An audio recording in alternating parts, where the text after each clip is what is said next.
کی گفته پسرا نگیرن؟ اتفاقا پسرا خیلی هم بگیرن. اونا فقط دختر امن زندگیشون رو هنوز پیدا نکردن. دختر مستقلی هستی که بیاد بگیرتت؟ نیستی. دختر امنی هستی؟ نیستی. اگه 2 ماه گفت ندارم کنارم بمون درکم کن، درکش میکنی؟ نمی کنی. اگه گفت این ماه ندارم برات گل و خرس و هدیه بخرم، قبول میکنی؟ نمی کنی.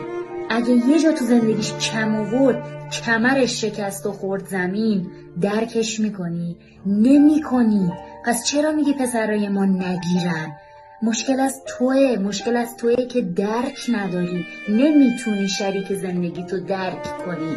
تویی که دوست دختر امنی براش نیستی، قطعا یه زن امنم براش نمیتونی باشی. وگرنه پسرامونم انقدر که شما میگید بد نیستن. اونا فقط دختر امن زندگیشونو پیدا نکردن.